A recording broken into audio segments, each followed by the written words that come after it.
It's the SEGAbits Swingin Report Show. Get ready as we celebrate the year of the Sega console.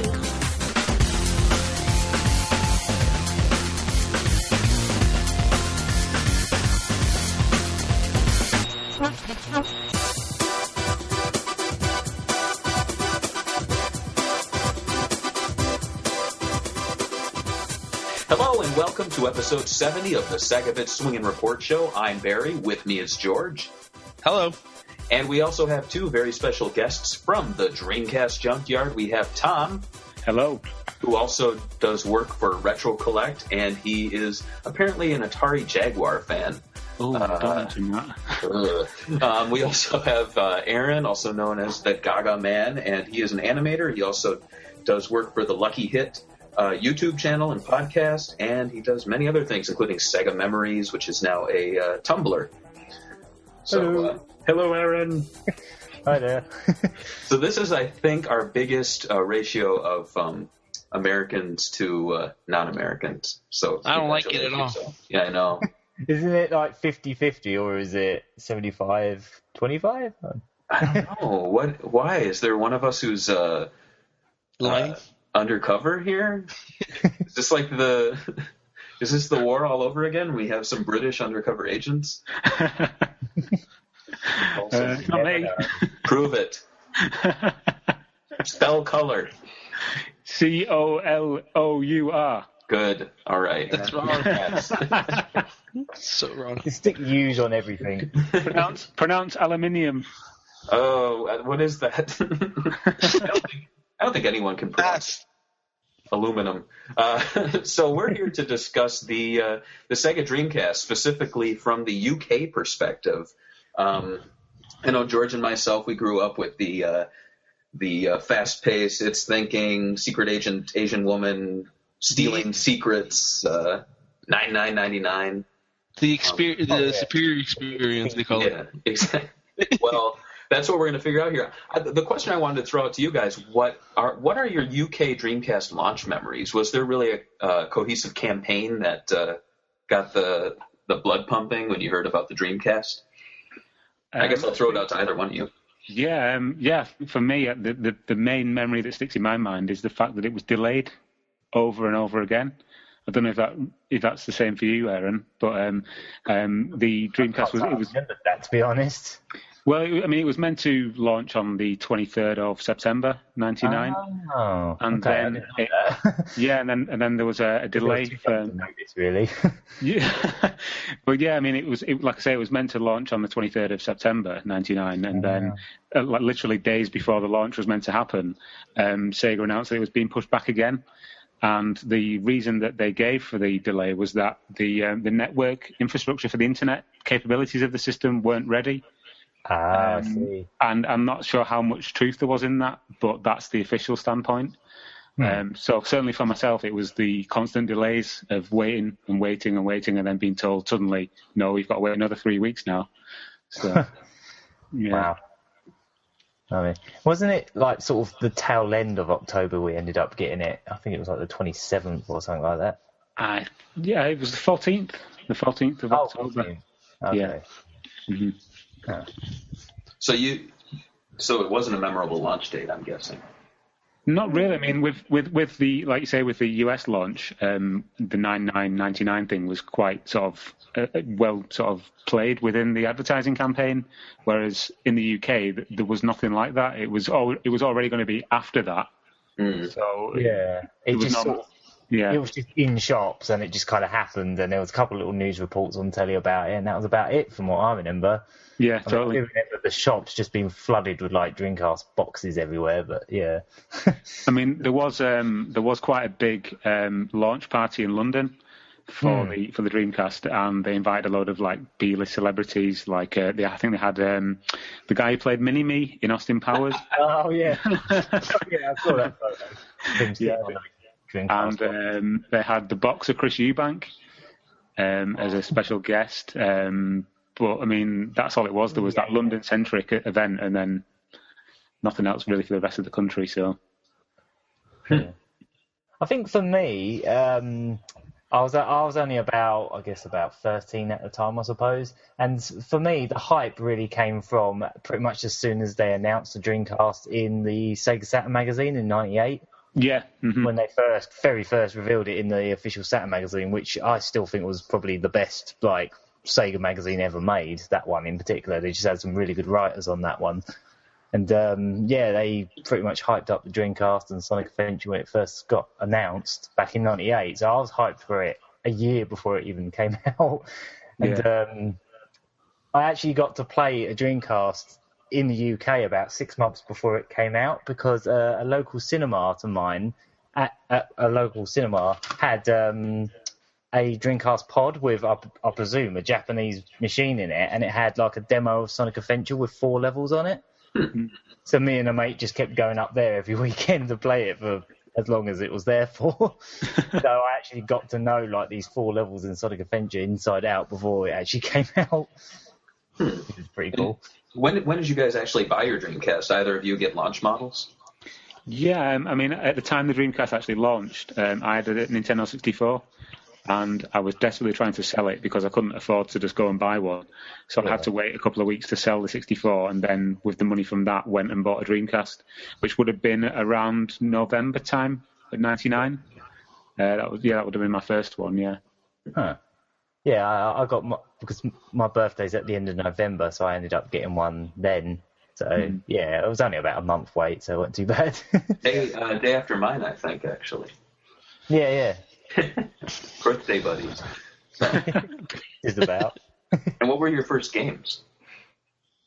Mine was Speed Devils. Oh, wow. Yeah, Speed Devils. I mean, I bought that before I even got the Dreamcast console. I went into the shop and they had 3 Dreamcast games on the shelf. And I had the money for a game but no console, so I was like, which one should I get? Which one's going to last me the longest? Because I knew I won't be able to afford another one for a while afterwards. So I thought, right, Speed Devils looks like it's got a good career mode in it. I'll get that. So that was my first Dreamcast game. So was that one online? I can't remember. No, there was a later version called Speed Devils Online. That's right. It was the same game, just with added online. I think they cut a load of stuff out of that version as well. Like some of the single player stuff was chopped out. It was, yeah, you're right, yeah. I don't know if that was Europe only or if they had that in America as well. I'm not really sure. Like the online version. Was it a good game? I don't think I've ever played it. It's right. It's okay. Yeah. I thought it was quite good. It did come out in America. Yeah. It wasn't the best thing in the world, but I did like some of the customization and sort of the upgrading system in that. Yeah. It kept it going for a while, I think, even though the actual driving wasn't on par with some of the other Dreamcast racing games. Some of the little extras to it made it, the betting system. I remember there was some kind of betting system in that, which was pretty cool. I was just about to say that, you could kind of place wagers on where you would place in a race, and depending on how well you did and how accurate your bets were, then you got sort of recompense in-game cash to buy upgrades, etc. It had some quite good tracks as well. Quite inventive. One track you would race through Hollywood studios. Oh yeah. A T-Rex had come through a wall, or things like King Kong was taking over a studio or something. It was quite fun. Oh, nice. Any TV or magazine ads stand out to you guys during the launch of the Dreamcast? I actually thought the UK adverts weren't particularly great. I mean, there was them ones that had Robbie Williams staring over them and just guys shaving or something, hairdressers or something. I didn't think they were particularly good. Yeah, I remember. Yeah, the one you're referring to was where they have prisoners or something coming into a barber shop, and then it would be player 1, player 2, and then they'd all go for it, and they'd shave heads, and then it'd say player 2 wins or something. Yeah, I could see what they were going for, but they could have showed something. They could have showed the system. They could have showed some footage of anything, but they didn't. They just went Dreamcast. And then it was what is it? Yeah, exactly. Tell you what it is. And then they had that slogan, up to 6 billion players, which actually got slagged off on this program we have in the UK called Watch Dogs, Watchdog, which is basically a program about like rip off Britain, like things that are like, you know, like products that have gone wrong and stuff. And they were basically saying that it was false advertising because it was saying up to 6 billion players, even though there was no online games yet.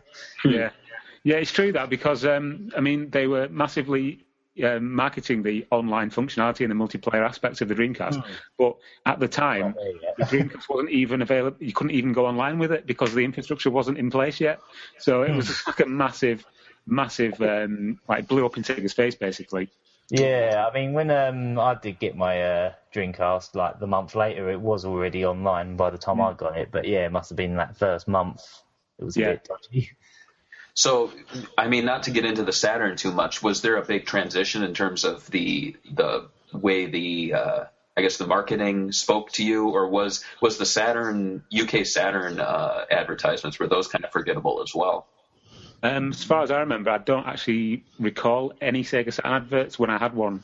I remember a couple.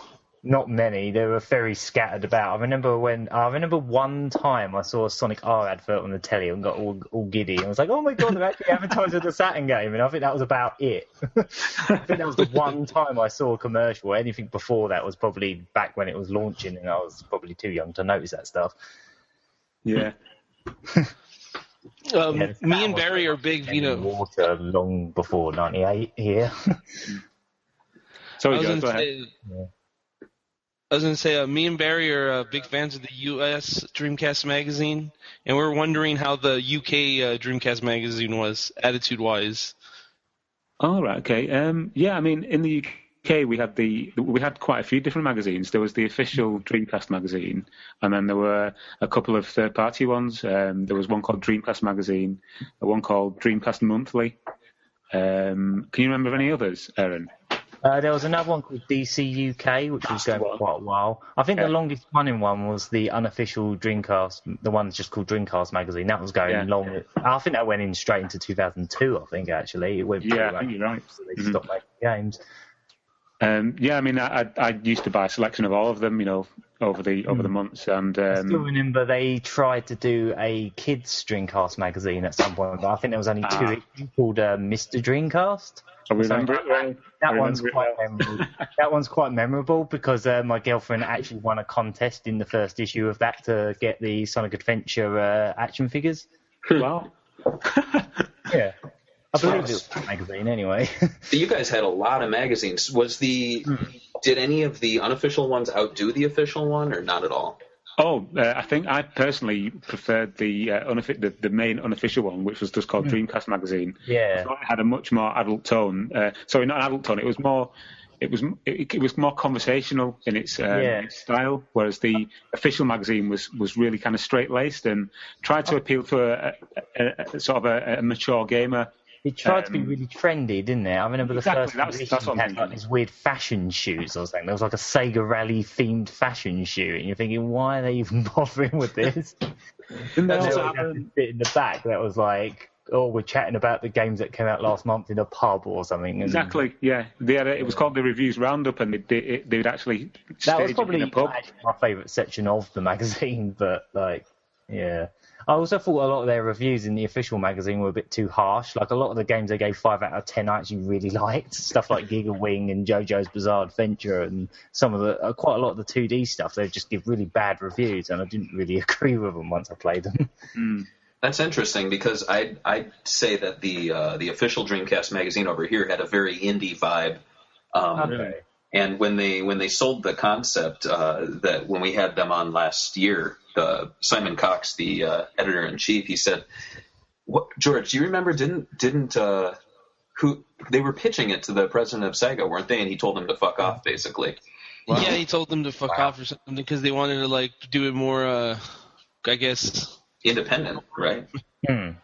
Yeah, they didn't want it to be so corporate. They wanted it to have personality and emphasis on, you know, like good design, layout, and I mean, I'm looking at, while you guys were talking, I was digging out 2 Dreamcast magazines, the UK one, the unofficial one, Oh, okay. I can definitely see how it has a lot more of a personality to it with the staff. That's what the official Saturn magazine that was done by a different company to the Dreamcast one. That's what that was like. It was full of personality. You really got to know the guys that wrote it, and they're always throwing all kinds of dumb jokes in it. And some of the sections were just genius. The letters section was called Virtua Writer, and it was actually the font from Virtua Fighter.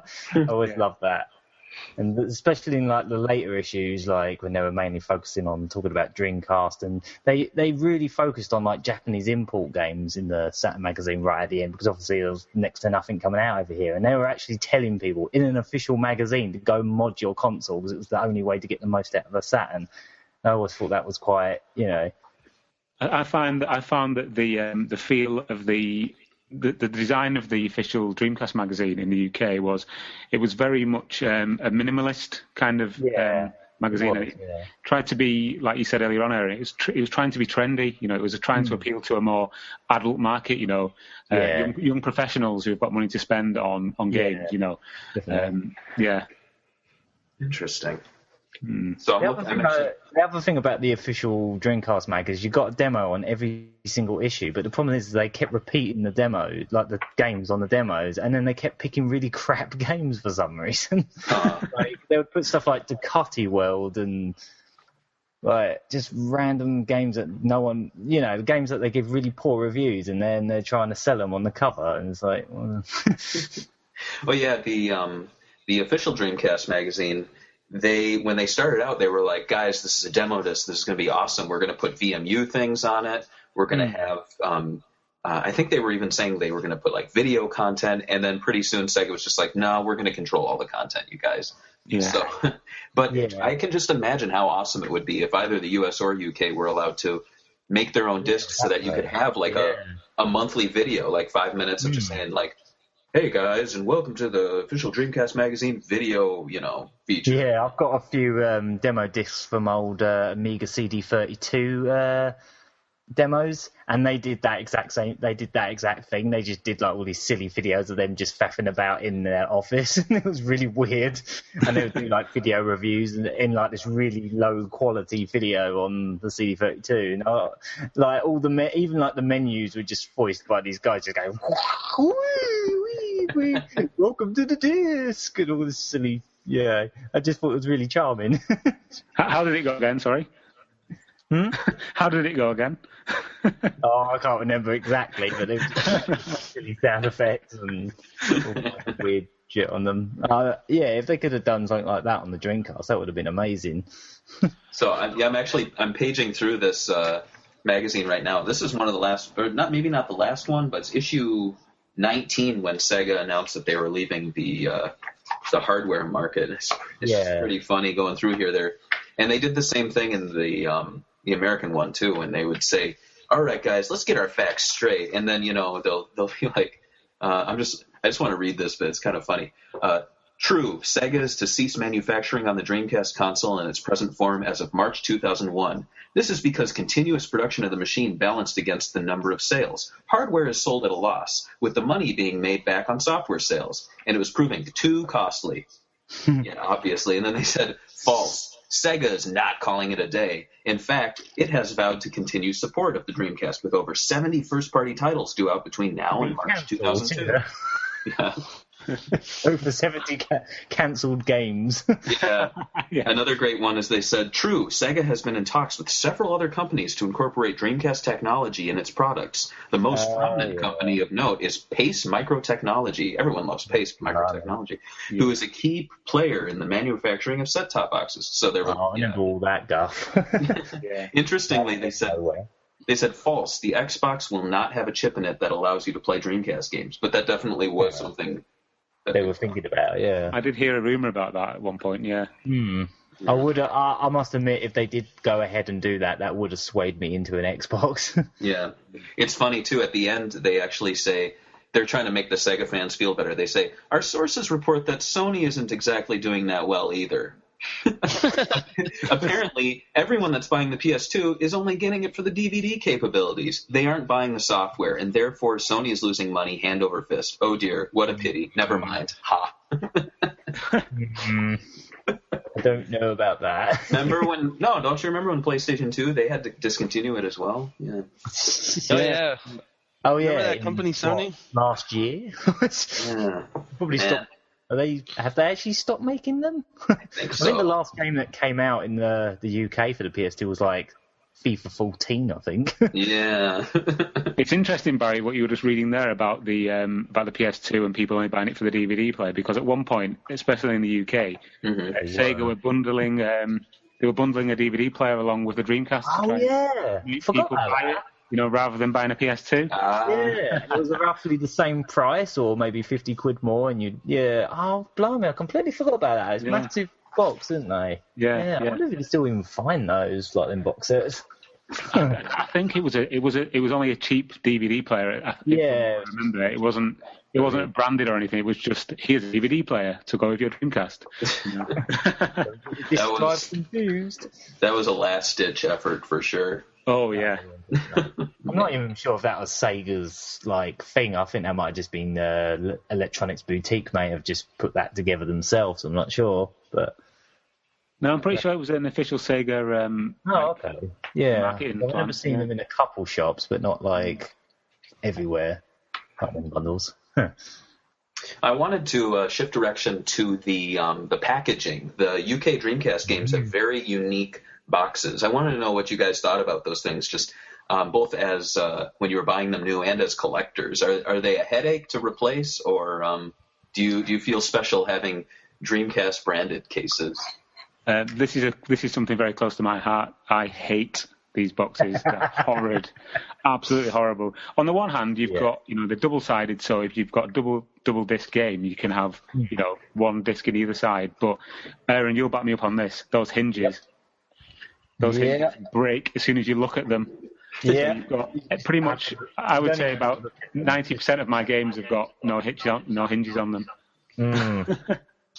Yeah, I could definitely agree with. I mean, the one thing I do like about them is how nice they look. I mean, especially, I think my favourite one is Crazy Taxi. Like the yellow and the blue together, it just looks perfect. Like the cover is just gorgeous. But yeah, so much as like breathe on one of these cases and they just shatter into a million pieces. Yeah. One thing I did prefer to the American sort of cases, even though the American case is a really nice designed sort of standard CD case, you had to have the manual in the front of it because that was also the cover of the game. Yeah. In the PAL version, you had a separate bit of paper which was like a genuine sort of cover for the game. Yeah. As opposed to being a manual as well. Yeah. And then you get this gigantic manual with about 7,000 languages in it. Yeah. Which I think is the sole reason why we got these big cases in the first place. Same with PlayStation 1 games. They've got like big chunky cases purely because of the massive manuals. Mm-hmm. Well, I've seen, Aaron, you put, or maybe you used to put, games that didn't have cases in cases with other games, didn't you? Yeah. I've kind of like undone that for the most part now because I've only got a small amount of PAL games now because, to be honest, I've actually replaced most of them where I can with Japanese or American ones simply because of shelf space, because these obviously take twice the space. Yeah. So, and I just really like how the Japanese ones look. Yeah, I will say the Japanese ones, I think, if we were to compare all regions, and you guys can weigh in too, I think the Japanese ones are definitely the best. Oh yeah, definitely. I've only recently started collecting Japanese and American games. My collection up until about maybe a month and a half ago was completely PAL. But recently I've been buying sort of Japanese games, American games, and I think the packaging is just outstanding, especially some of the SNK games, the Japanese ones are really nice. Yeah. Sorry, the Capcom games. Yeah. I'm a complete nerd with these as well. I have to try and get them with the spine cards if possible. Yeah. That go on the side because I've got like these sleeves that just go over the top, and then when you put the spine card on the side, it looks like a sealed game. Oh, nice. I need to get some of those. So when you see them on my shelf, like on the side, they kind of look like they're brand new in the shop. It's really, really sad. It was funny, actually. A couple of weeks ago, I was when I was just getting into collecting Japanese games, I asked the question on Twitter, what is the point of a spine card? And the amount of abuse that came back my way was just sort of like a tidal wave. Pointless. Like the Saturn ones are really nice as well because they've got like the gold banner on the side with the logo. And then apparently PAL Mega CD, I only found this out a while back, but PAL Mega CD games actually have them as well. Really? I didn't know that. Yeah, and they're actually really nice and colourful and like line up with the artwork on the cover and everything. So I've only got one game that has one of those on Mega CD. Yeah, I will say I'm just sitting here comparing all three. One thing that always bothers me is when you look at the pile of games and then you look at the console, and if you put them next to each other, they just don't fit, you know?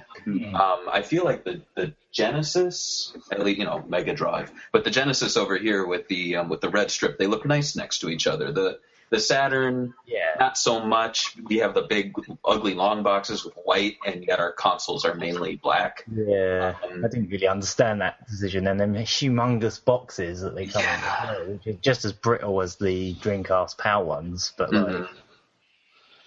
And then gigantic boxes for just a CD is weird. It's a waste of space. I mean, it was one of those things where they were fighting for space, so they figured if our product is really big, they have to carry it and they have to give us more space. The British, the PAL Saturn games were similar, but they weren't in like weird brittle cases, but they were the same kind of height, and the problem with them is the hinges are not that great on them. They don't break. They're actually really good, like at not breaking, but the problem is the disc can easily drop inside the case, so almost every second-hand game you see Saturn-wise now is scratched to hell because the game has dropped in the case and just wiggled about in the box at the bottom of the box and just scratched to hell.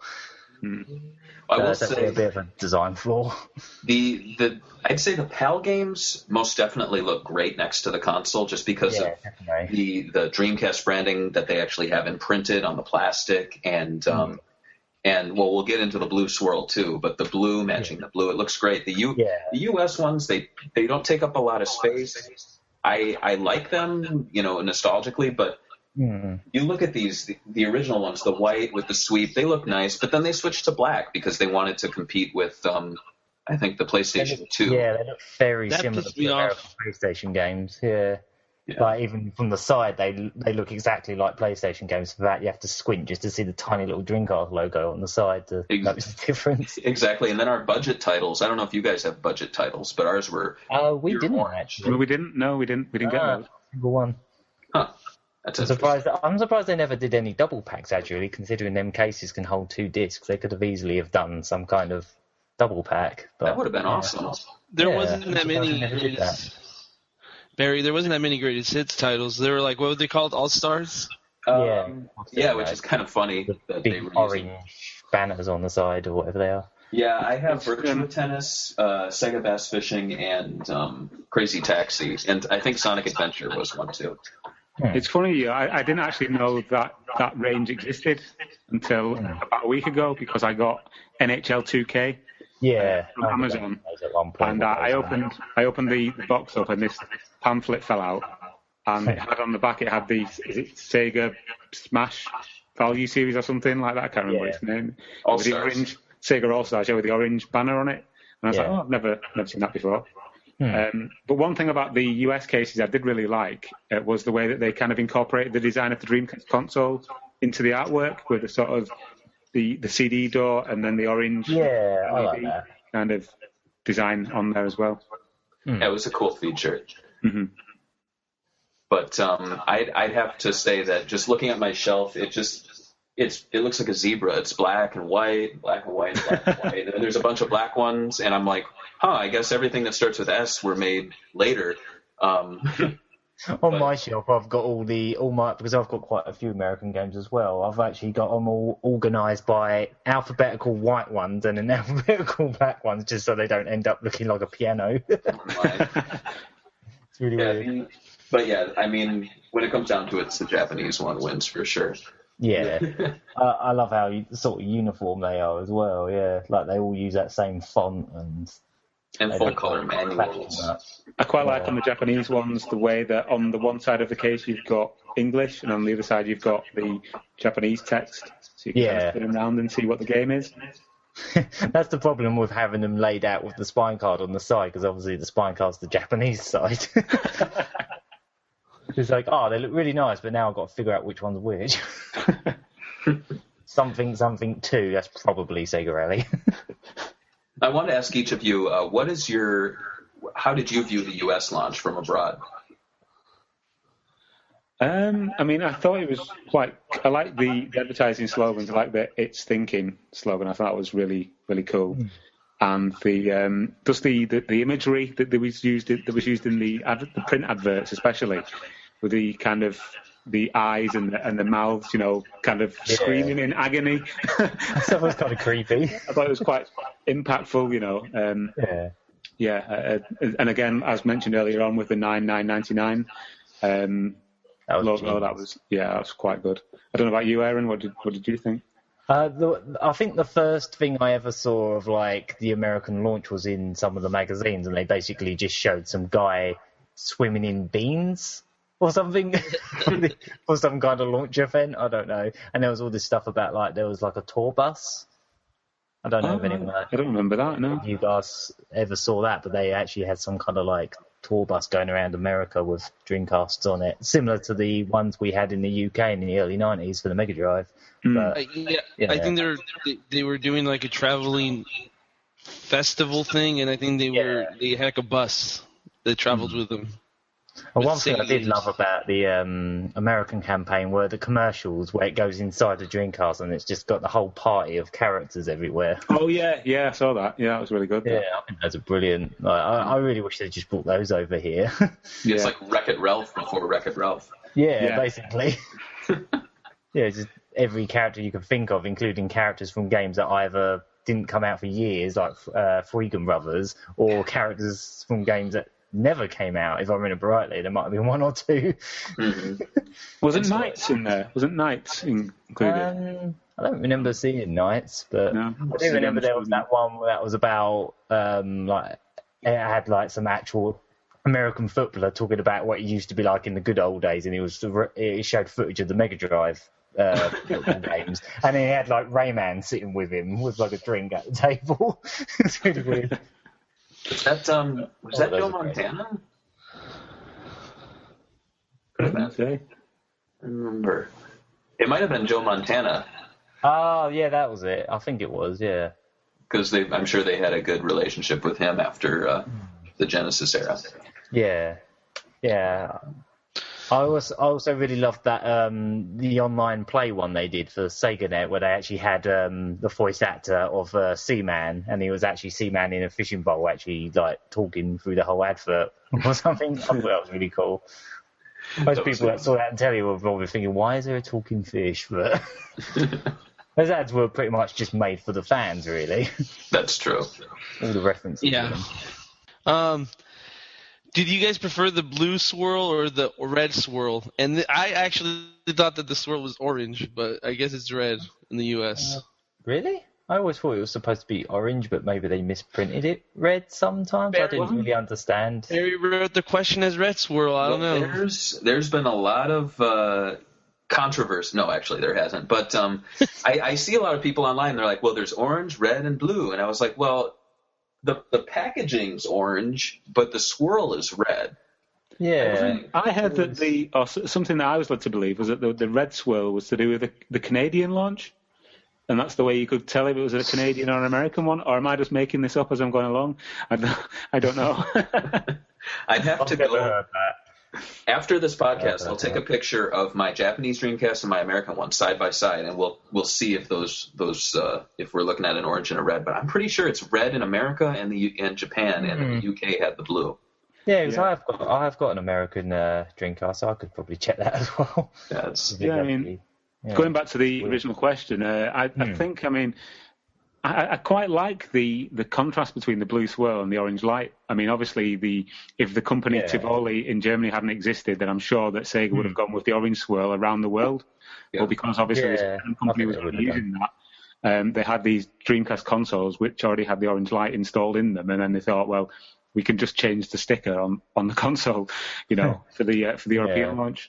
Yeah.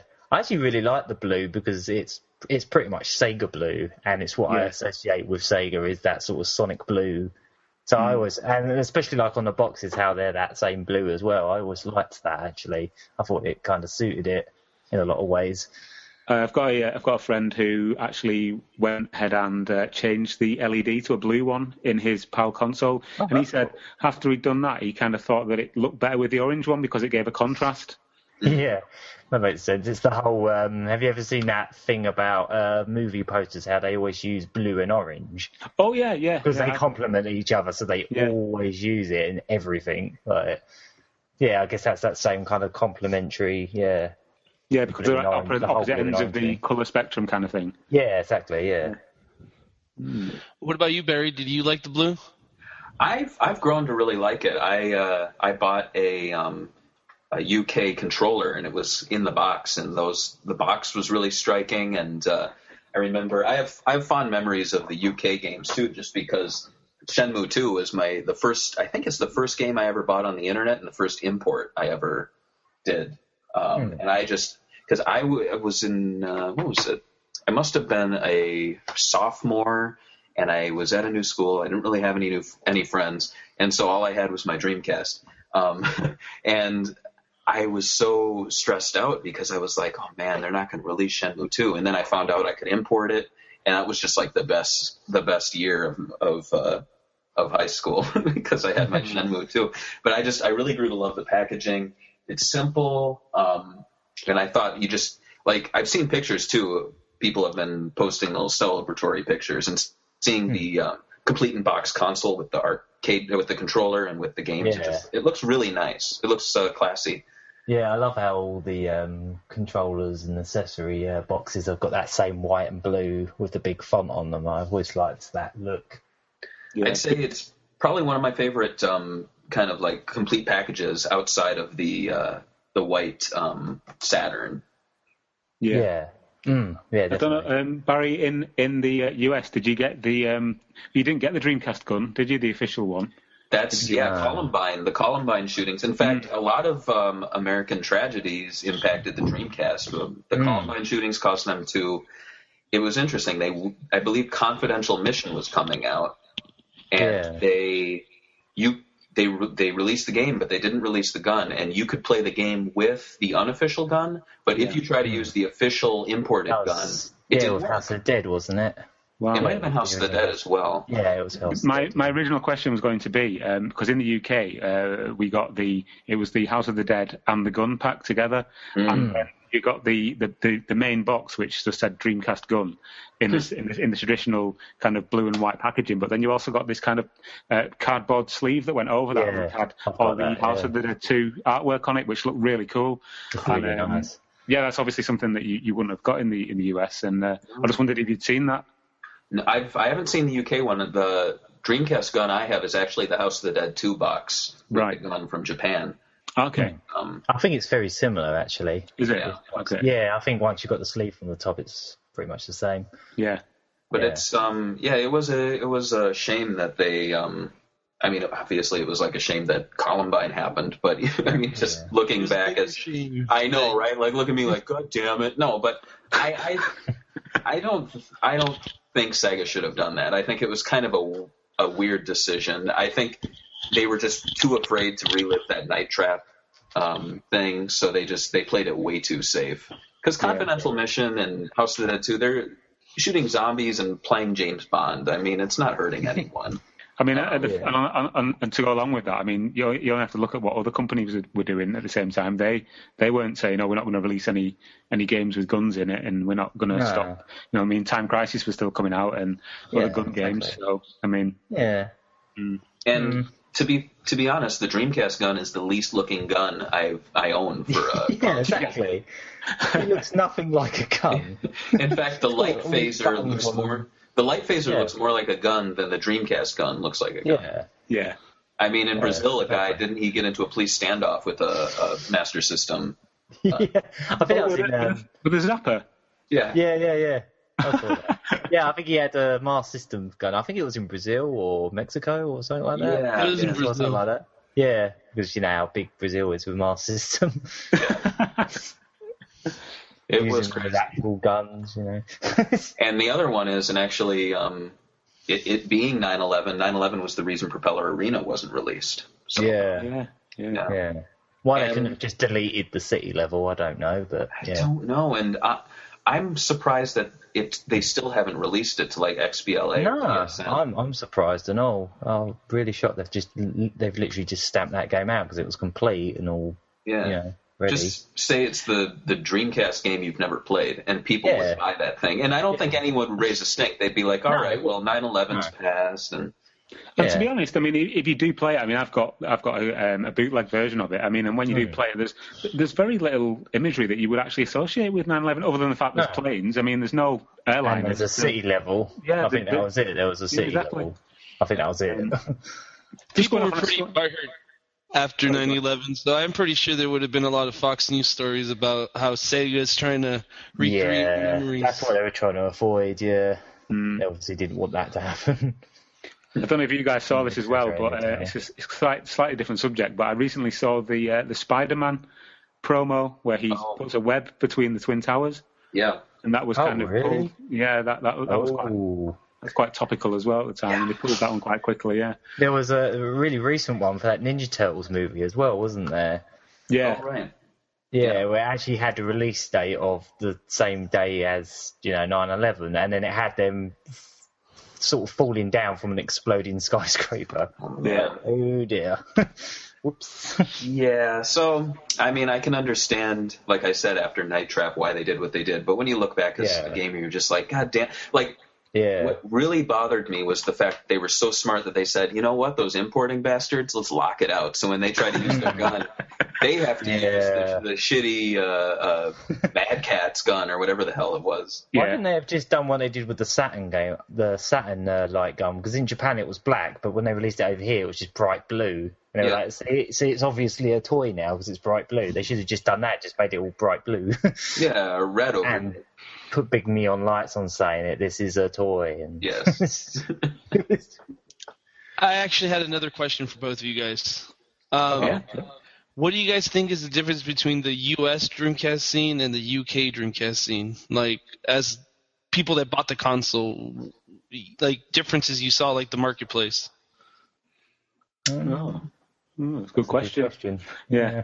Let me think. I think certainly at the time when the Dreamcast was still current, the lack of a decent sort of soccer game had a big had a big impact on sales in this country. Definitely. I know in the United States you got some really, really good high quality NFL games, the NFL 2K series, for example, whereas in the UK where soccer is a lot bigger than it is over in the United States, we didn't really get anything of that quality.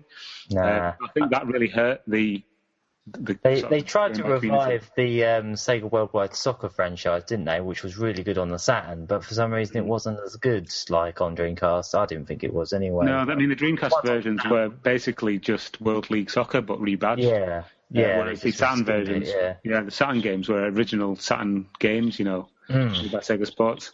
Yeah, I think they were technically like PlayStation ports in a way. Like the ones we got on the Dreamcast. But I think you're right, that definitely made a difference. I mean, I think they tried to compensate by sponsoring like Arsenal, didn't they? And, they did.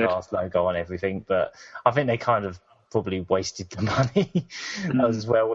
I think most of their marketing money went into that, because it wasn't just Arsenal either. I think it was a Spanish team and a German team and a couple other European teams that all had Sega branding for a while. And they did, didn't really help all that much because there were no football games or no good ones. Was there a lot of sport? So, like over here, though, we had all the 2K games, and NFL was the big leading one. It really felt like a sports console. Like, I'm not into sports, I'm not into sports games, but as a kid, when I saw like people going, "Oh yeah, Dreamcast is awesome," I was like, "Yeah, it is." And I'm like, "Why?" And they're like, "Sports games." I'm like, "All right, I can take that as long as you're on the same with the Mega Drive, wasn't it, or the Genesis for you? It was very much, most people associated it as the sports console, even though you could get the same EA sports games on the SNES, but they were generally considered Mega Drive. Yeah, I mean, we even had a Sega Sports branded Dreamcast, so I'd definitely say the difference. The sports culture is definitely different. Absolutely. Outside of the football games, the that you had over there, soccer. But how about as collectors? Like, is there a strong collecting scene? Is it easy to find Dreamcast games? I'd say it's easy to find some certain Dreamcast games. There are some which are like you'll find them in second-hand shops really, really cheap. Things like the launch titles like Super Monaco Grand Prix, things like WWF Attitude. These are the games that you'll constantly see over and over again. I think the thing with the scene in the UK, with not just the Dreamcast but with every type of console, is that PAL systems are kind of frowned upon. They're always seen as inferior. Even though it's the standard in this country, everybody you're constantly getting rammed down your throat that NTSC is best. And that kind of it sends reverberations out. I think the Dreamcast was the first console to sort of eradicate that, because it was the first one that could actually do 60 hertz out of the box, so it didn't have the speed issue or the border issue. So this is true, but I mean, I still think there is this kind of hardcore idea within collecting, in gaming in general, that says that anything that is PAL is rubbish, and you need to get the NTSC or UR versions. The reason I collect mainly Japanese games or American games where I can is because PAL games are just so much more expensive. Especially on like the Sega Saturn, the Super Nintendo, even the Mega Drive now. Like PAL games have just gotten ridiculous on most. Not so much on Dreamcast, but like on Saturn and Mega Drive. For some reason, they just cost like 5 times more than, say, getting a Japanese copy of a game. So for me, that's the main reason why I collect NTSC. More so. I mean, I do like a lot of the PAL editions, like the Saturn PAL editions are really nice, but it's just the price difference for me. I think there was a period. Sorry, Barry, go ahead. No, go ahead. I was just going to say that there was a period where after the PS2 came out and the Dreamcast was kind of in like slow decline, the games and the consoles were worth absolutely nothing. Up until I'd say about maybe 3 or 4 years ago, it was still the same. You could get a second-hand Dreamcast for £10 and games for a couple of pounds.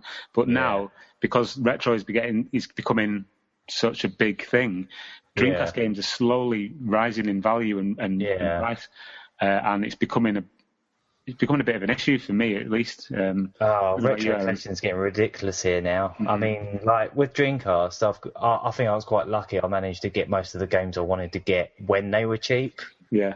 And now there's only a small handful of games I want to get, like a Canon. Was it Canon Spike? Canon Spike. That's the one. Yeah. Yeah, it's just a very few. I mean, I could have got that back in the day, and I think I must have just missed out on it or something. I probably could have got it for like 15 quid, but I missed it, and now it's worth a fortune. That actually was something I want to ask you guys. So are there UK-specific games or UK-release games that you are really hunting down that have just become incredibly rare? I wouldn't say not specifically hunting down. I'm aware of them, but I won't pay those prices. There are certain games that are stupidly expensive, things like Evolution 2. Yeah, that is just ridiculous. There's one called Taxi 2. Just get the American one. It's so much cheaper. It's like $20, $30, and to me that's expensive. Over it's much more than that.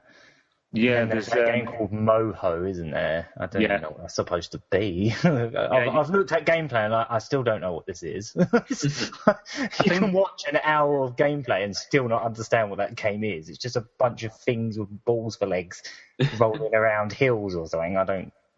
There are certain games which are quite sought after, but only because they were released in the UK only. There's one particular game which is called Giant Killers, which is a soccer management game. I love that. It's called Giant Killers. Why is it called Giant Killers? Like, of all things, it's a football management simulator. Well, why is it called Giant Killers? I was picturing Attack on Titan for Dreamcast. Yeah, exactly. It sounds so cool, and then you see what it is, and you're like, oh. Well, Giant Killers is a term used for when a lower league team beats maybe a Premier League team. They're known as a Giant Killer. So it's kind of I'm not playing much on of that. a football fan, so I wouldn't have known that. Well, I'm going to watch Man United versus QPR on Sunday, so I'm a pretty big football fan, soccer fan. So that's one in particular that's quite sort of sought after because it was only released in the UK. I didn't know that was sought after because I remember that being really cheap back in the day. But it's not the best game, to be honest. I mean, I've got a disc-only copy and it's pretty bad. It's not Championship Manager. Kind of basic, isn't it? Yeah. From what I've seen, I think there was like a demo for it at some point. Yeah. How about Evil Twin? Yeah, I mean, was that one that came out here? Did it not? No. Oh, no, that was PAL only, yeah. Yeah, it's got a very sort of French feel about it. It's got like I think that game was supposed to come out much earlier than it did, and it just sort of came out I think it was like one of the last games. Like it was because like with the PAL games, all the last games were pretty much all published by this company called Big Ben Interactive, and for some reason they had really cheap, nasty manuals and covers. I don't know if you've got any of them, Tom, but I have. I've got Evil Twin. Yeah, I used to have Heavy Metal Geomatrix, and like the manual, it was like the artwork was cropped in the corners, all stretched, and just like really cheapo. Like, I mean, they were cheap when they came out. I think they released them for like £20 retail. Even stuff like Cannon Spike was like £20, and they just had this really cheapo, sort of nasty feel to it. It's funny you mentioned that because I was actually looking at the Evil Twin box the other day, and I was looking at the back of the box, and it looks like a colour photocopy, but it's the official version of the game. Yeah, how they just threw them out really cheap. Sort of like I think another one that was PAL only was PAL only was Headhunter, which was a really big game. Yes. Yeah. And the fact that it never came out in the US is just surprised. Mind-blowing. Yeah, it's weird because that's a really weird one for them to not get. I guess they just did a Shenmue 2 and said, we're just got to put this out on PS2. And I presume you got it on PS2. Headhunter's on PS2 and the sequel. Yeah. I'm looking. Evil Twin's been a game on my list for a while. It's about $100 now. I see 2 on eBay for $100. Oh, no. Really? So hold on to that. That's another one of them games I could have. I've never played that one, so I don't know much. Barry, I'll be honest with you. You're not really missing much. I know. But I want. Think Mario 64, but with quite a dodgy frame rate and some really weird French artwork. Okay. Trying too hard to look like some kind of Tim Burton kind of thing. Yes, exactly. Yeah. I heard it was like Chucky. He looks like Chucky. Yeah, he does. Yeah. I know. There's a couple other PAL games. I don't know how rare they are nowadays, but like a couple I've got. One's called Stunt GP. It's a great racing game by that's by Team 17, the Worms guys. I think it's all right. Yeah. I don't know how. Yeah, I don't know how sought after that is nowadays, but it was really cheap when I got it. And another one is a Pro Pinball Trilogy, just like a collection of like pinball games. I think it's a PC port or something like that. That's quite good. Yeah. But really, there ain't that many like UK exclusives. There's also Toy Racer, which was a Toy Commander spin-off, a really short one, and that was actually released at retail for £5, and half of it went to charity. So that was really cool. It was like an online. It actually had online as well. Because another thing about the PAL, like the UK Dreamcast scene, is there wasn't as much online stuff. We actually had online cut out of a lot of games like Outrigger, Unreal Tournament, Daytona. They just chopped the online out because they just couldn't be bothered here. And Toy Racer, the Toy Commander spin-off, actually had online, so I remember playing that online quite a bit. Choo Choo Rocket was free, wasn't it? Yeah. What they did is you had to sign up to Dream Arena, which was our Dreamcast online server thing, basically. And you just basically put your name in and address, and then they just sent you it. And that's why it's now one of the most common games over here on the Dreamcast. I love that they did that, though. I mean, like, that was such a brilliant way to introduce online play, even if they didn't do much else with it over here. But George, what would you say for us? What would you say the rare games are? Rare games for the Dreamcast in the US, yeah. Probably like for some reason I've noticed the Power Stone games have like went up in price. Really? Marvel vs. Capcom 2, weird stuff like that. Like stuff that Project Justice, I know that is. Copies. Like anything from Capcom is pretty much expensive. Same over here, I think, actually. Capcom RPGs, Skies of Arcadia goes for a lot. It's funny, people look at my collection and they go, holy crap, you have Sonic Adventure 2? And I'm like, yeah, everyone does. They're like, no, that's expensive. And I'm like, what? The PAL one, I think, is getting more expensive now as well. The thing with Skies of Arcadia, I ended up getting the American version because for some reason the PAL one doesn't have VGA compatibility. Huh, that's true. No, it doesn't. I'm not sure why. I'm not sure why that is, but I ended up having to grab an American copy. Back when I think it was cheaper than it is now. Yeah. I was wondering too, is there a game, and not just UK specific, but like released specifically to the UK, but is there a game over there that you guys feel doesn't get attention in other territories? Or do you think with the internet being what it is, we've all kind of started to share the same experiences?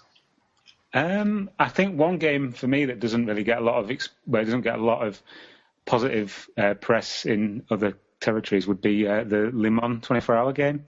I think we call it Test Drive Le Mans 24 Hours. That's an amazing game. It's so good. And one of the best races on the system, easy. I think it's because it's such a European-centric kind of race. It doesn't really get a lot of Exposure. Same with the Formula One games on the Dreamcast. There was the two that were done by Video System. Those were absolutely brilliant. Oh yeah, Formula One World Grand Prix 1 and 2. Yeah, they're fantastic. Really good games. Again, it's because of the sport. Like that's the kind of racing thing that it's not really a big American thing as so much. So Well, good news for American fans. Test Drive Le Mans 24 Hours. There's an eBay auction. This guy has like a case of them. He has. It says how many? He says more than 10 available, 111 sold. $4.95 each plus $4 shipping. So for $9, you can get it brand new. His name's not Barry, is it? It's not Barry the Nomad as the seller. It's not me. No. Good news. Go buy them now. Guys, listen, guys. No. Barry, let's buy them all. Walk into a strip club and just make it rain. Copies. I think I saw an auction that was in America for a job lot of 500 VMUs once. Yeah. VMUs are so cheap online, but you go into a used store and they're like, oh yeah, VMU with no cap and it's really dirty, that's $15. Yeah. And I'm like, you can buy these new for $10. Yeah. Is it just me, or does the VMU like attract dust in like the little crevices and you can never take it out? Yep. Yeah, right, where the sort of like the cartridge part of it is. Yeah, I think I know what you mean. I think all Sega consoles, outside of the Dreamcast, I think they all have these little ridges that you can't get the dust out.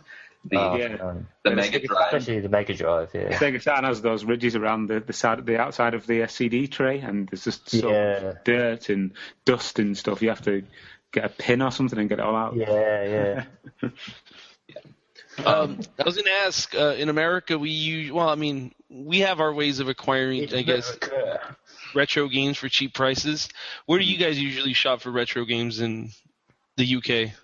Well, in the UK, there's a massive scene for what's called car boot sales. I guess you'd call them yard sales in America, but basically it's where people, usually on a Sunday morning, will drive to like a car park or a market area, and they will set up a stall and all the farm stuff. hill, generally. Farm hill covered in sheep poo. Yeah, open up the back of their car and then just sell things out of the back of the car that they don't any longer want. Yeah. We call it swap meets over here. Yeah, same kind of thing. Okay. Yeah. That's a good place to go. But I think going back to what I was going to say, going back to what I was saying earlier on about retro gaming going quite big, I think a lot of people now just kind of go on eBay and go, "Ooh, this is worth £50." Yeah. I'll triple that. Yeah. That's what they do. You get all these people that think they know what they're talking about, and they just try to sell things for more than they are on eBay. You think you're starting an adventure, and they walk around at like 4 a.m. when everyone very first gets to some of these things, grabs everything that all these people that don't know what their worth is worth, and then just sell it for triple. So that taken into consideration, I mean, I've done a lot of my recent purchasing on that old failsafe eBay. Also, I do go to quite a lot of retro gaming events. So, I mean, you do get a lot of traders who know the industry and know that you're a gamer as well, and they'll sell you things quite cheap. So, I need to go to more of those. Yeah, I haven't been to many of those. Most of the time when I go to conventions and stuff, it's the same kind of guys that just put stuff for board and they're even worse.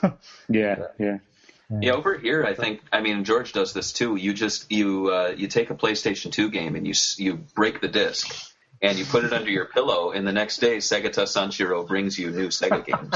Oh, wow. Yeah. That's a great idea. Don't tell everybody our secrets. He'll whisper into your ear, Segata Sanshiro, and then You wake up and it's there. It's amazing.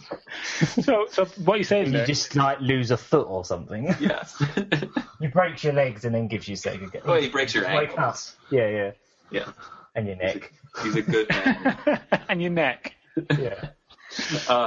Looking. Because you were too busy sleeping to play Sega Saturn, so.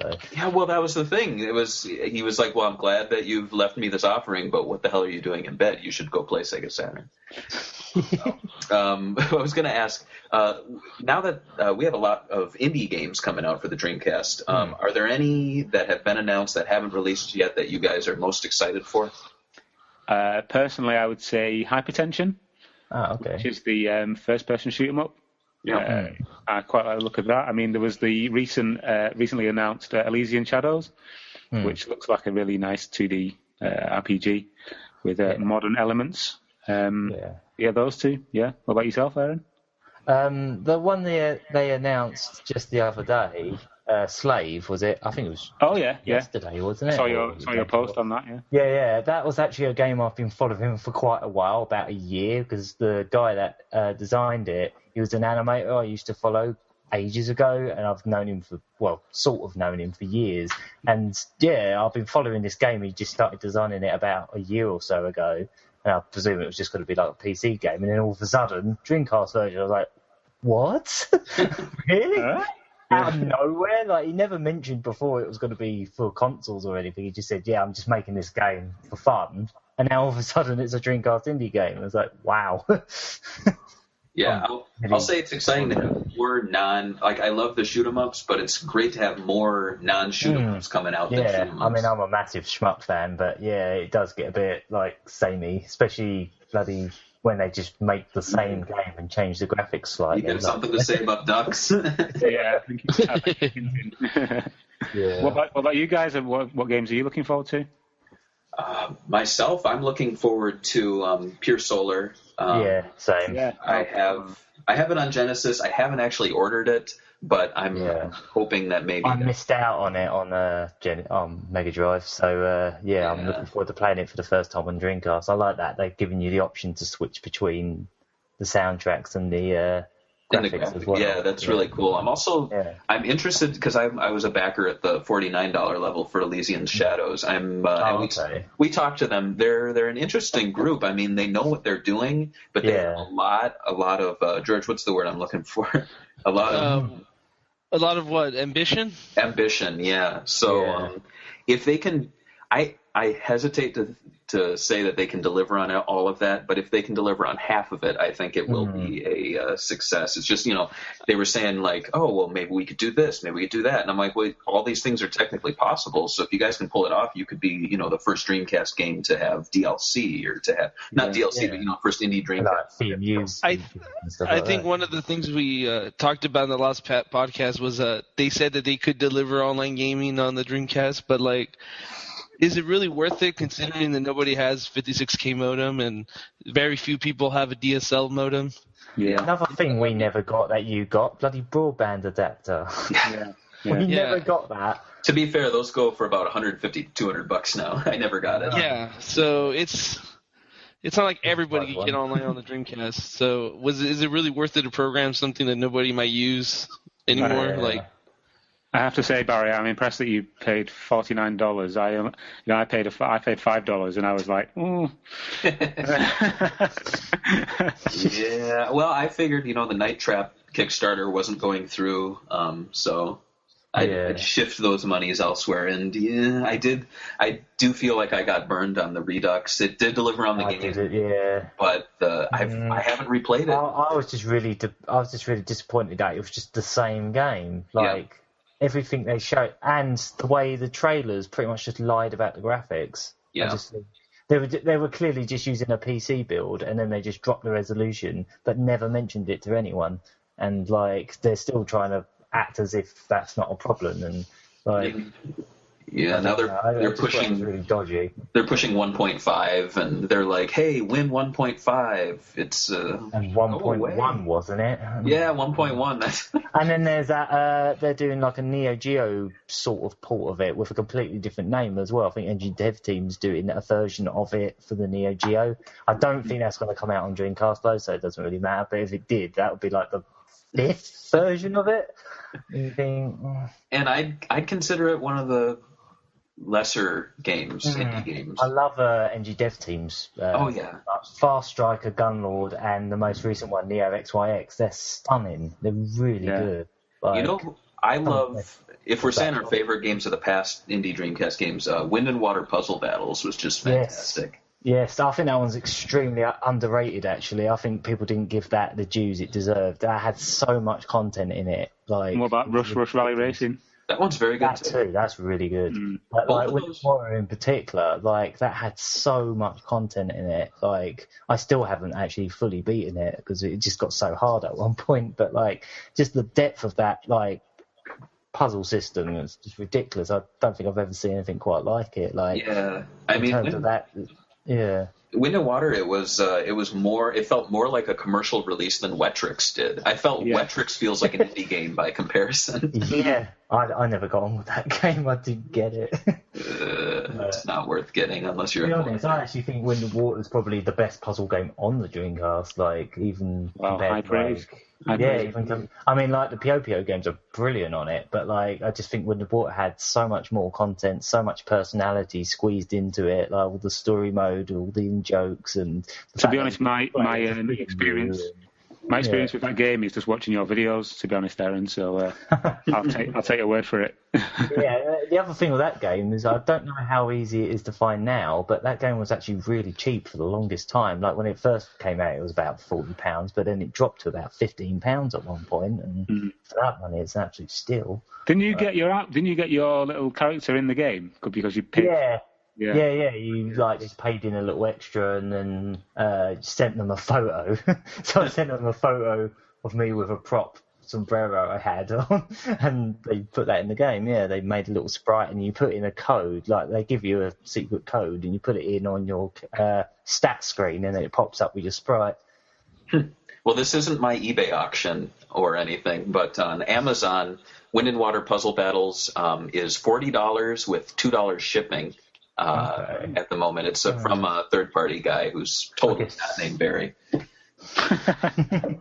Don't they have like a free PC version or something? No, you're thinking of the Canoe, the game park. Yeah, they ported it to a few like indie, like handheld, like homebrew ones. Yeah. But that's a fantastic game. I guess before we wrap up, do you guys want to talk a little bit about your efforts on talk about the Dreamcast Junkyard, Tom Ken, and Retro Collect? If you want to go around plugging, I guess we call it, like if we're on a talk show. Oh, right, okay. You're working on any projects? No, I mean, do you want me to say a little bit about how it got started and all that kind of thing? Or? That would be great, yeah. Yeah, I mean, the Dreamcast Junkyard, obviously, that started in 2005 when I rebought a Dreamcast, which I saw cheap in a second-hand shop, and I thought to myself, maybe I should start an online catalogue, like cataloguing what I bought for my Dreamcast, and then obviously it kind of went away from just the things that I'd bought, and then I started to write these weird and sort of off-the-wall articles, and kind of got quite a few people interested just through looking on Google, I would imagine.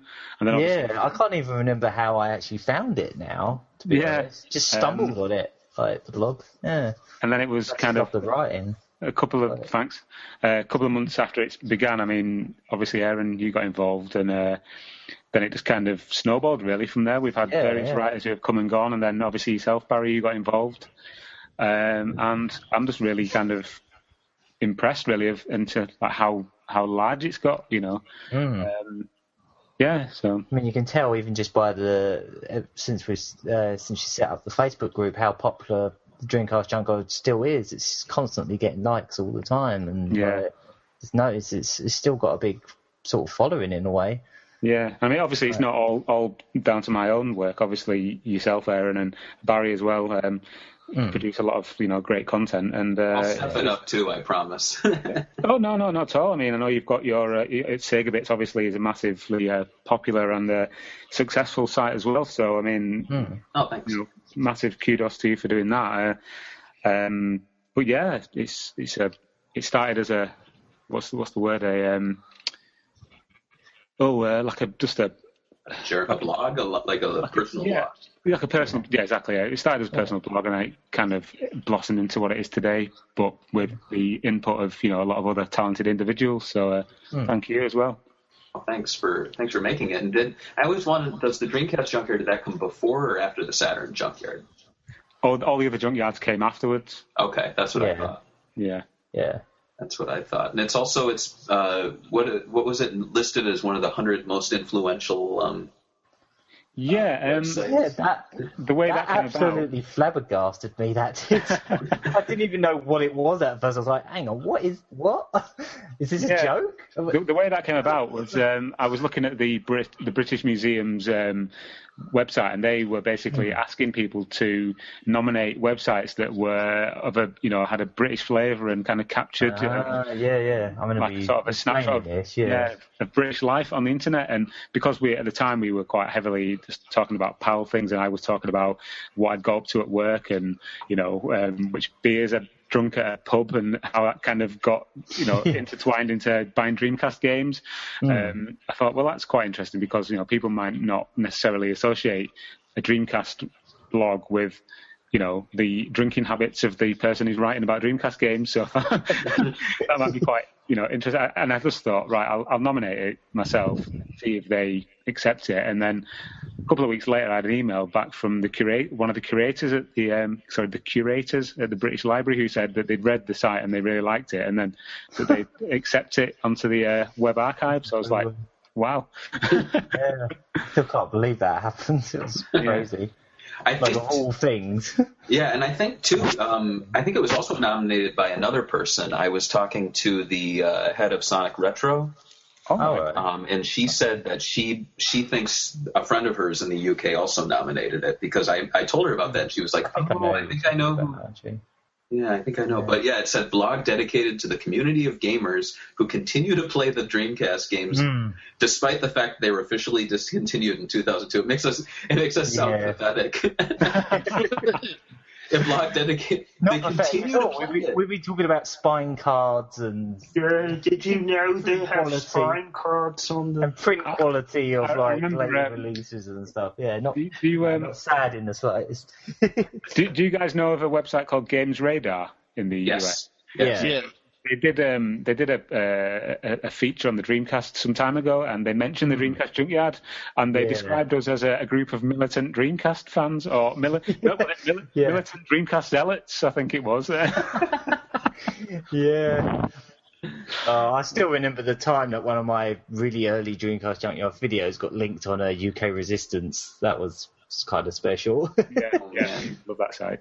Oh, I loved that, and just like some of the best insults I've ever heard in the comment section. Like, so creative. I loved it. I was actually going to ask you guys what you guys thought about the UK Resistance, because that's the first Sega website I've ever read. I loved that website. That was actually a bit of quite an influence on me. Yeah, same. In a lot of ways. I still remember printing off a bunch of the gags they put on there and having them in scrapbooks and stuff when I was in high school.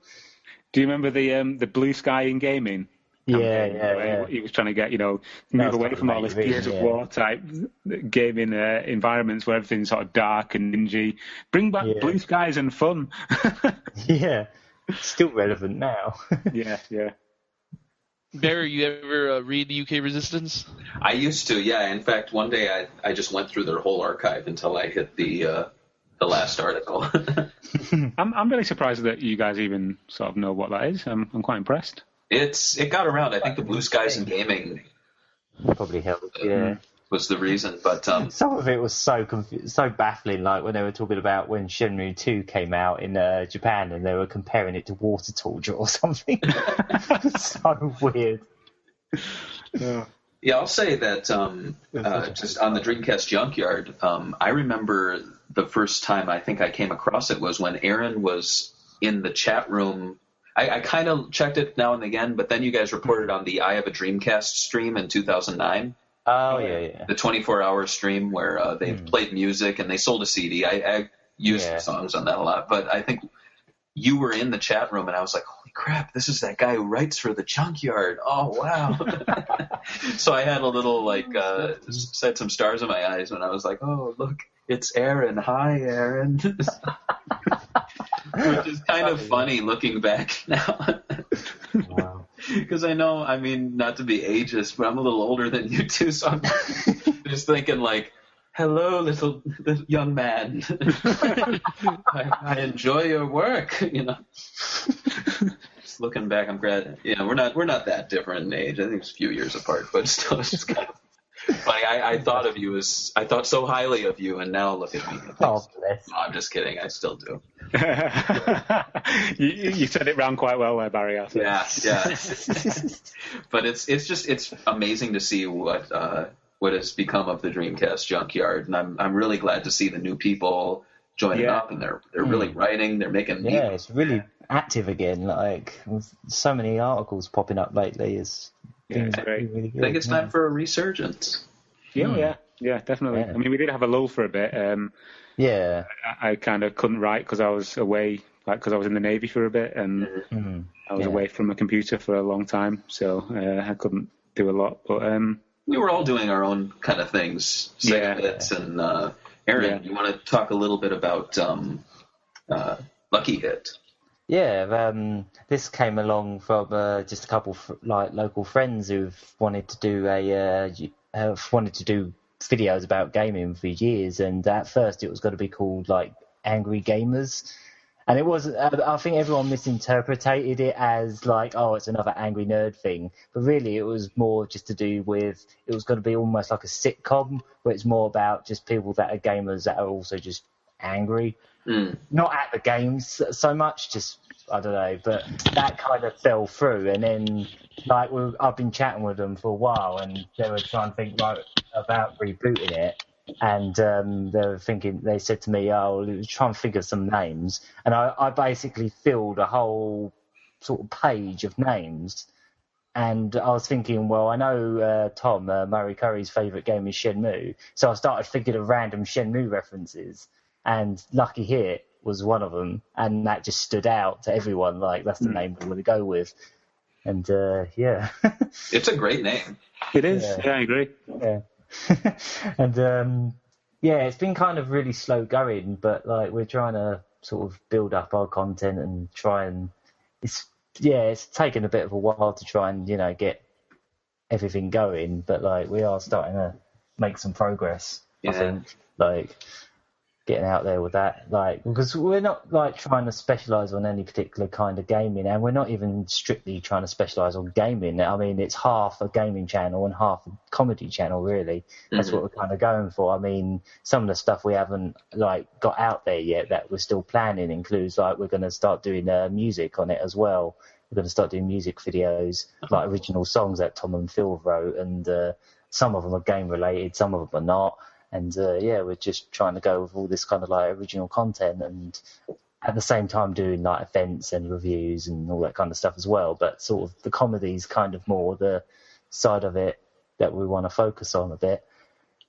And, I've actually got a few... I've even got, like, a little animated series I'm sort of penning at the moment that I don't know if I'm ever going to get around to, but hopefully I will. And it's actually sort of Sega-related, so... Yeah. Interesting. Cool. We'll keep our eyes open, and if anything Lucky Hit Sega related comes through, we'll definitely share it on SEGAbits. Yeah. So. Well, I can let you know that Tom and Phil have been doing a sort of let's play of Shenmue at the moment. They've been filming. They're like recording that right now, and it's been going really well. And me and Stacey, I don't know if you saw my Gaga and Cherry Fact About In series. Yeah, I've seen that. Yeah. I've been working on the second season of that. And the first game that is going to be on it, in fact, it's going to end up being a weekly thing because it's going to be so many parts, is Seaman. I knew you were going to say that. Yeah. So we've got that in the works. And there's We haven't recorded any other Sega games for that yet. It's mostly been Amiga stuff because not many people do like sort of Let's Plays of Amiga games because it's kind of a European thing, and there's a lot of weird games on that system, crappy games. And we do want to do a few more Sega games, but we're just trying to find all the weirdest stuff we can, really. Yeah, YouTube's a hard nut to crack. I mean, yeah, definitely. Yeah. We experienced that too. Sometimes something just breaks out, and you're like, "How the hell did that get out there?" Yeah, exactly. Yeah. I was really surprised how well that Silent Hill video we did went, like the one where we sort of like covered the dog ending from Silent Hill 2. Yeah. We did, like, we recorded my girlfriend's dog barking, and then she edited it into that to go with that song, and then we just filmed a load of dumb shit with it, threw that out, and now it's like one of the most popular videos on there. It's wild. Yeah. The best thing is I've never actually played Silent Hill. Oh. So all these people were like, "Wow, you must be a really big fan." of like, yeah. Nice. Well, we're definitely all busy then, it sounds like. George, you got the SEGAbits thing going on, right? I've never heard of this website. Sounds crappy. Yeah. Well, it looks like we're running to the end of the show, but George, is there any final... I guess let's go around and let's all have our final say about the Dreamcast on its 15th anniversary. Starting with Aaron. Oh, okay. I was actually just playing the Dreamcast just before we started, and it started doing the reset thing again. There you go. Yeah. It's dying. I managed to fix it again. Okay. Doing the old popping it out, wiggling and cleaning the little pins again. But yeah, the Dreamcast is still probably quite easily, maybe very close to the Mega Drive. It's easily my favourite system ever still. I still don't think anyone's ever designed a console that looks as good as the Dreamcast. I think its design is just perfect. There's just so much about the system I still love. I think because it was in my teen years when it came out and when I grew up on it, in my teen years, it sort of melded what I like game-wise. Pretty much its library is pretty much the kind of games I really like all them arcade games, and same with the Saturn, really, I suppose, because I did grow up on a Saturn. I was one of those weird kids that had a Saturn instead of a PlayStation. But yeah. Same. And Tom, what are your final statements? My final statements on the Dreamcast again. It's probably my favourite retro console, if you can call it a retro console at this point. The noise of a VMU beeping is something that is very close to my heart. When I do actually die and my machine flatlines, I want it to sound like a Dreamcast VMU beeping.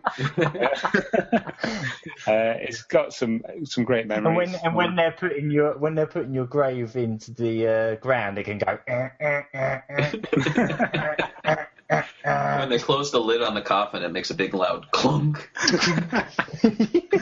Yeah, it's a console that for me, when it came out and I first saw the graphics, I knew that it was next gen. It was no two ways about it. This was the future.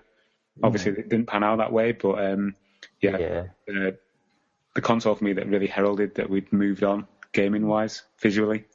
Yeah, for me, it was arcades were finally at home, because I've always been a bit of an arcade nut because I live right by the seafront where there's loads of arcades, so I always sort of grew up running around the machines there. And yeah, for me, the Dreamcast felt like arcade finally at home, and for me, that's all I needed. I wasn't really that concerned about online play or anything like that. It was more finally having arcade perfect games, Mm-hmm. What about you guys? How about you, George? I have to agree with everything they said. I remember even the little flaws of the Dreamcast. I remember playing Skies of Arcadia, and right before a battle, you could hear the little gear moving the lens. So it was I would know there was going to be a random battle. Yeah. I could press start and equip stuff I need equip. One of the biggest complaints, I almost refused to buy a Dreamcast because of it was the controller. I did not like the controller when it came out. But the games were so great that I didn't even really care about it after a while, and I just thought the Sega Saturn controller was like superior. Yeah, definitely. I could agree with that any day. So, and I also didn't understand why they didn't put 2 joysticks when everybody else was doing analogs kind of. Sony was. Mm-hmm. Technically, the Dreamcast is actually capable of a second analog stick. Like, it is actually programmed that the Dreamcast can sort of know of one. Apparently, the maracas, like the right maraca, actually uses that second analog or something. Yeah. I don't know. Yeah, because it's so fluid. It's not just like A, X. Yeah. A. Yeah. I get what you mean. And the only other thing, it was a nice multiplayer machine. It still had a lot of the split screen features, like playing Quake 3 Arena. I played a lot of split screen on that. Yeah, I did as well. Yeah. Online. it kind of did suck that like online was not that great. I mean, it was still laggy. I remember playing the NFL 2K1, and it was fun. It was probably the first time I ever was into a sports game, and it was probably because it was a Sega sports game, so that was like my fanboy side. Yeah. But good times. And I guess for myself, I'd say, despite growing up with the Genesis and that really being my console, the Dreamcast was the one, as Aaron kind of mentioned, that I was old enough for it to really be mine. It wasn't so much like, Daddy, can I buy a Dreamcast game? Like, I could afford the games. It was really, I was all in, and I was smart enough to get the good games. It wasn't just me buying Lion King, and that's that. But and like Tom mentioned, it was really ushering us into the future. I play a Saturn game now, and I see the flaws. I can still enjoy a good game, but I'm like, oh man, look at that fog, look at that pop-up. But you play a Dreamcast game, even now, it still looks so good. It looks so good on a VGA. For some reason, Dreamcast games look better than Wii games to me. I think it's something to do with the video output. Like something about that 480p, it just looks so crisp. Like on a LCD, it looks HD almost. And the PlayStation 2, like all the games had this like weird like texture overlay thing that made it look really blurry. That weird blurriness. Yeah. So I guess I could my big send off for the Dreamcast on this episode is that it was a console that was ahead of its time, and Sega, I think, future-proofed it so much so that even now, 15 years later, we can play it and appreciate it just as much as we did back then, which I think hurt them, but it also helped us as fans, and we can still enjoy the Dreamcast. So I guess to close out this episode from myself and George at SEGAbits, thanks for listening. And Aaron and Tom, thank you for joining us. That's Dreamcast Junkyard, and it's just great talking with you guys. Thank you so much. Thank you for having us. That was amazing. Thank you. Thank you. Yeah. Thank you.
Yeah. Do you remember that? Oh, okay.